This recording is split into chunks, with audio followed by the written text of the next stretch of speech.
an endoskeleton, not just a type of regular Five Nights at Freddy endoskeleton, a Glamrock endoskeleton. So all you need is some like this weird hard paper that like it's similar to cardboard, but it's like a thicker plan of yeah. You need some cardboard. Just knocked over. You would need, oh, I almost cut myself. What? You would need scissors.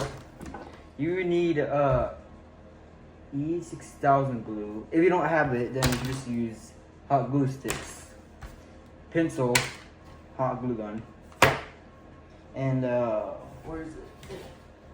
This thingy. It's supposed to be an LED. You don't have to use the LED if you want to. You just use one of these items that don't have like electricity. So basically what you do is that you have to draw a circle that like not a fully circle but a halfway circle. And then after when you draw that, you just draw another circle under it. So that's like where the faceplate is, so it can hold on to the mask. And then for the lines, I draw it for cutting it. Not only to cut it, but to bend it into shape similar to the curve of the endo. So that's what I'm doing right now. Once you got that cut out, I want you to turn like this similarly. And once for that, I use the scissors to cut it because I lost my blade. So I had to use the scissors. And it's also kind of good though. It actually looks kind of good. It fits perfectly though. I decided to show you how to see what it looks, but I'm sorry for the camera, it doesn't even show it fully. Now for the second step, all you need to do is draw the shape like similar to this one. So for this shape, you have to draw like 2 triangles on edges and then 1 small line. And then once you draw that, you decide you have to cut it out or cut it out. And for this part, I decided to drag my scissors as for bending the paper. For me, I was struggling because that's the one I was using and it's really hard to struggle. It's really hard to bend it. If there's any like softer fabric or cardboard out there, then it would have been easy for me to bend it, so I don't have to worry about struggling it anymore. Now once you're done doing that, all you need to do is just draw, or not, well, I mean, you have to draw it, but you have to cut out this rectangular shape. Don't cut it out fully, because I usually just like cut it out and then glue it, because that's where like the nose part of the endo, so like between the eye sockets, so it's gonna have a better grip onto it. Since you got that cut out, or probably glue it together so it has like better grip onto it. You will have this here.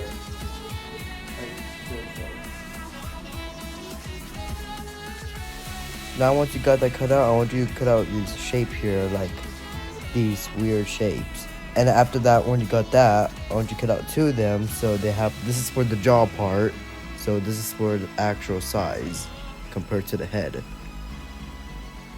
Now I want you to cut out a straight paper line similar to this, so this is where like the jaw line or the edge.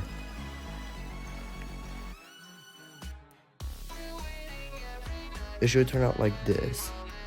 Apparently I was struggling here because I don't know which side it should be, so I decided to figure it out and I managed to got it. So yeah, it would be an opposite side, but it's still gonna be the same. Once you got that glued, it should turn out like this. Now for this part, you had to cut out this shape here, which I had to drag along with the scissors. And I decided to measure it so it can actually fit perfectly in. And it actually did though. It slid right in. Since you got that glued into the both edges, it should turn out like this.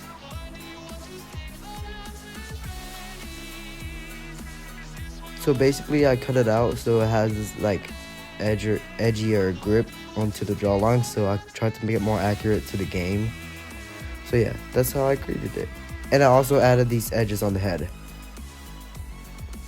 Once you got that done, I want you to cut out this shape here. So this is where the jawline, so the jaw can actually move or actually like speak or something. But this is like, you get the point. And this part is supposed to be a chest plate or the torso of the endoskeleton, but I decided to not finishing it because I thought it would be taking forever, and I think I probably made it too big. Actually, a good size compared. Now I gotta let that dry, and then the jaw along with that, and then yeah.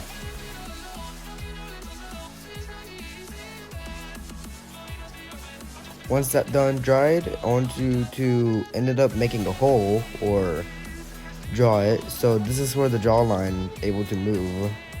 So you have a better grip into it in the endoskeleton head. I decided not to use a drill because I thought I was gonna make the hole too big, so I decided to use the scissors.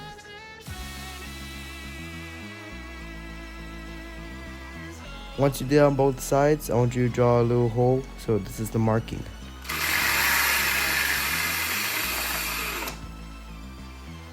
This is what it should turn out, just like this.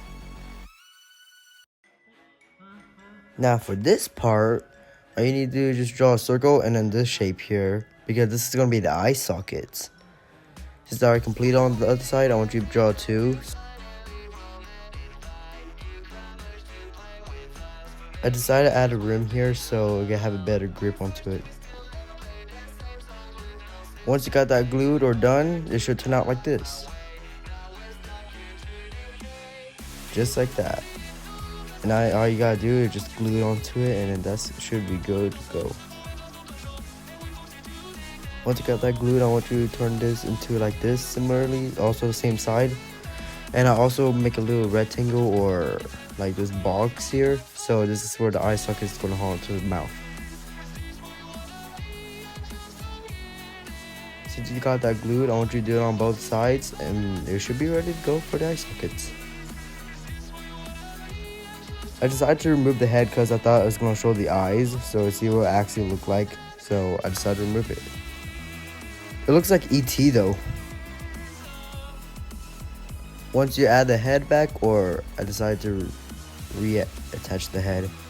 So once you got that together, all you gotta do is just add the shape into it on the extra mouth. So this is like where the jawline doesn't hit it against it. Once you do that, I want you to do this sides with both box similarly. Like the where I'm pointing at, that's where I added it.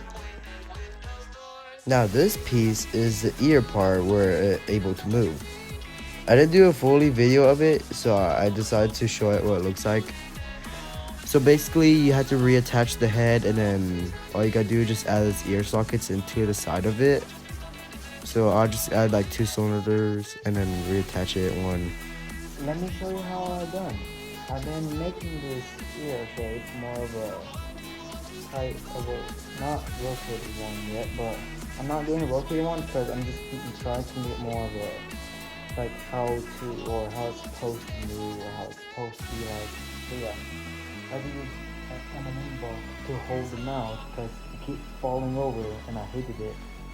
So yeah, that's how the endoskeleton looks, the ear. I'll add something more of a tip of it for it. And I might have to add something to stabilize it more. Once you do that, I decided to cut out the shape of an ear. So I'm trying to make it accurate to the endoskeleton ear. And I actually like it. It's kind of cool though. I didn't really go on this project, so I've been working this really hard lately. And yeah, here it is.